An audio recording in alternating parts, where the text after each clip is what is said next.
Ndubisi sat at the edge of his wooden bed, staring at the cracked ceiling. His mind was a battlefield. The room reeked of despair, the air heavy with the weight of broken dreams. He had done everything right, or so he thought. Graduating with honours in economics from one of Nigeria's best universities, Ndubisi believed success would come knocking. But 5 years after graduation, his phone barely rang, except for the occasional call from friends who were struggling just like him, or those who called to brag about their new life abroad. He had tried it all. He sold recharge cards by the roadside, applied for loans to start a poultry business, and even registered for countless government schemes that promised grants to young entrepreneurs. Nothing worked. Life laughed at his every effort. His small one-room apartment in Enugu was a daily reminder of his failure. His rent was long overdue, and his landlord had given him an ultimatum to leave by the end of the month.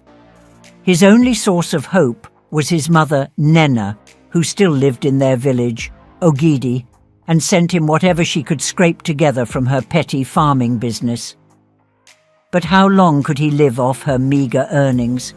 He was a grown man, not a boy. The shame of his existence gnawed at him.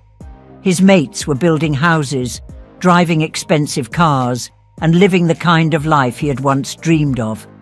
Ndubisi was convinced the system had failed him. But deep down, a darker thought had begun to bloom. If the system wouldn't help him, perhaps he needed to bend the rules. The whispers started in the oddest of places. One evening, Ndubisi was seated at a local bar, nursing a bottle of cheap beer, when two men at the next table caught his attention.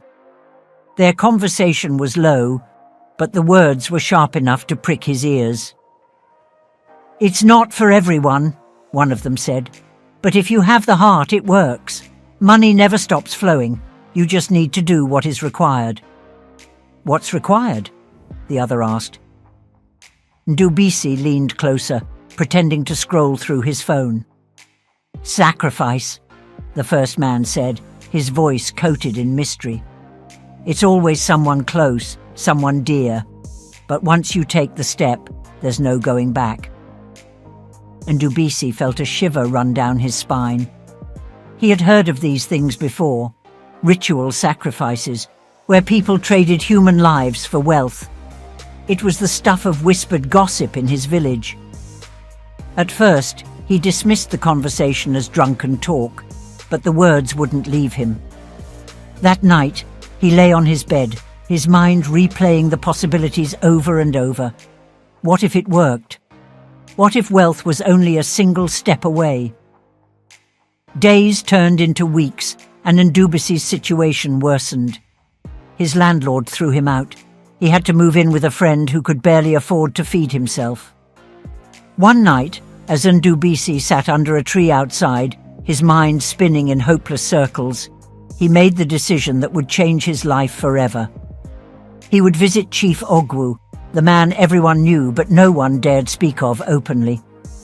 Chief Ogwu had once been a struggling young man, just like Ndubisi, until he suddenly became rich beyond imagination.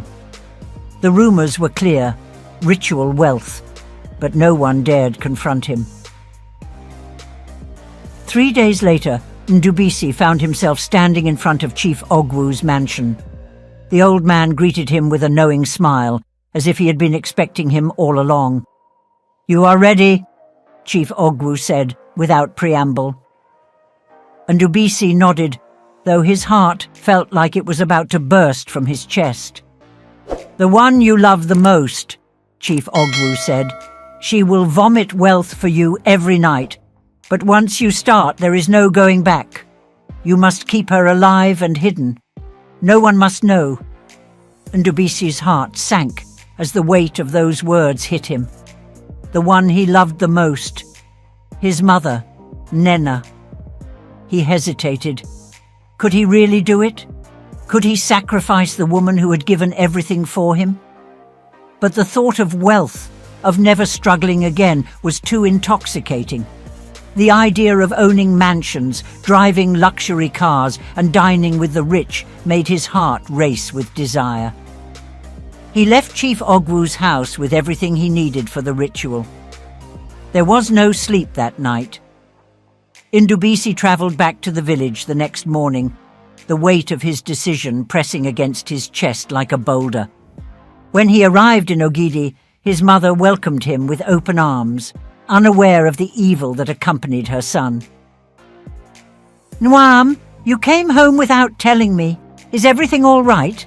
she asked, smiling through the wrinkles etched into her face. "Yes, Mama," Ndubisi replied, forcing a smile. "I just wanted to see you." They spent the day together, reminiscing about better times. Nena cooked his favourite meal, and they laughed as they ate. That night, as Nena prepared to sleep, Ndubisi did the unthinkable. He lured her outside with the promise of showing her something special. In the dead of night, under a starless sky, he carried out the ritual. Nena's screams were swallowed by the darkness as the ritual was completed. She was transformed, no longer the mother who had cradled him as a child, but a vessel of wealth. Bound by the curse, she would vomit money every night. Ndubisi took her back to the city and locked her in a hidden room within his new mansion. Every night she would vomit wads of fresh dollars, and every morning Ndubisi would collect them. Life changed overnight. Ndubisi's wealth became the talk of the town. He built a mansion in Enugu, bought expensive cars, and threw lavish parties. His phone, which used to be silent, now buzzed with calls from people begging for favors. Politicians, businessmen, and beautiful women sought his company. Everyone wanted to be close to him, but Ndubisi remained guarded. No one was allowed near the grand house where his mother was imprisoned. He told visitors that the room was off-limits, claiming it housed rare antiques. Even the servants were forbidden from entering. Each night, Ndubisi would sneak into the hidden room, where his mother, now a shadow of her former self, would vomit stacks of fresh dollars. At first, he tried to silence his guilt with material pleasures, but as time went on, the weight of what he had done began to suffocate him. His mother's lifeless eyes haunted him, even in his dreams. She never spoke, just stared blankly, waiting for nightfall to fulfill her cursed duty. The more Ndubisi tried to hide his secret, the more people grew curious.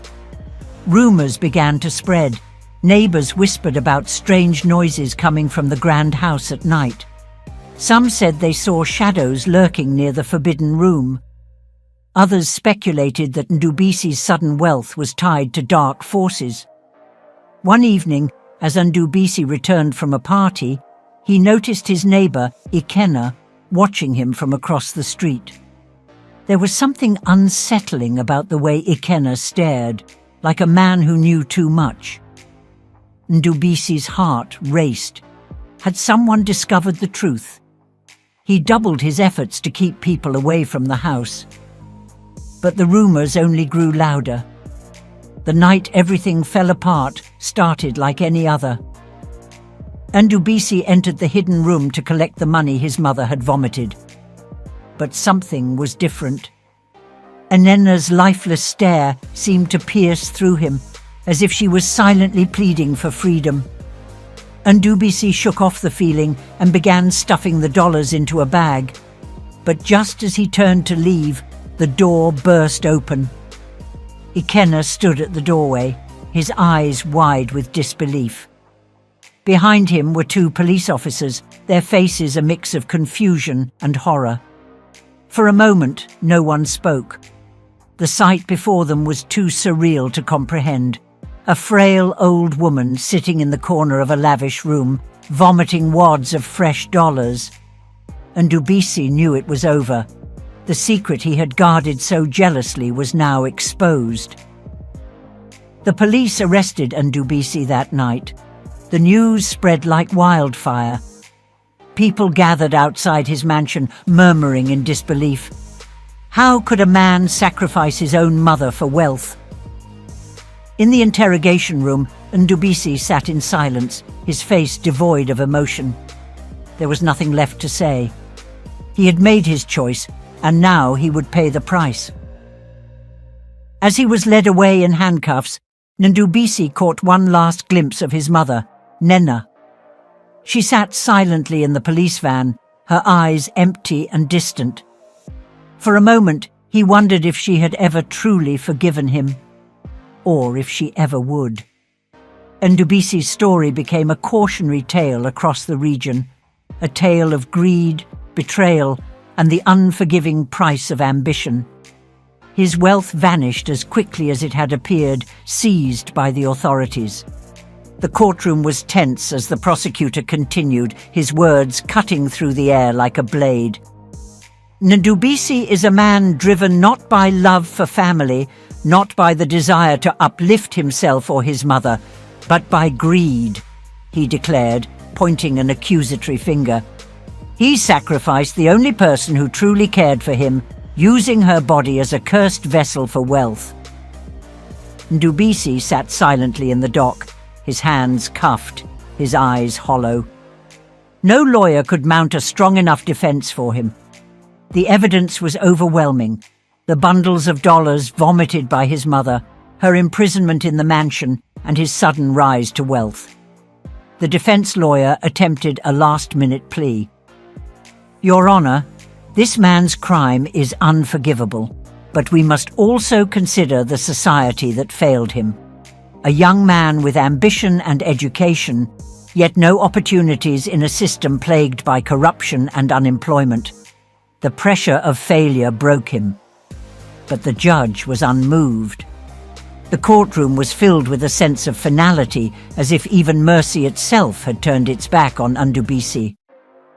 This court finds you guilty, the judge intoned. You are hereby sentenced to life imprisonment without the possibility of parole. The gavel struck. And with that, Ndubisi's fate was sealed. And that wraps up the gripping story of Ndubisi, a powerful reminder that not all wealth comes without a price. Life is full of difficult choices, but some paths can lead to consequences we can't undo. We hope you found this story thought-provoking and engaging. If you enjoyed it, please don't forget to like, comment, and share this video to spread the message. Your thoughts and feedback mean the world to us, so make sure to drop a comment below. Don't miss out on future captivating stories. Subscribe to our channel and hit the notification bell so you'll always be the first to know when new content drops. Your support helps us grow and keeps us motivated to bring you even more fascinating tales. Thank you so much for your love and encouragement. Stay tuned for the next edition. We've got even more amazing stories coming your way. Until next time, take care and keep following us on this journey of storytelling and growth.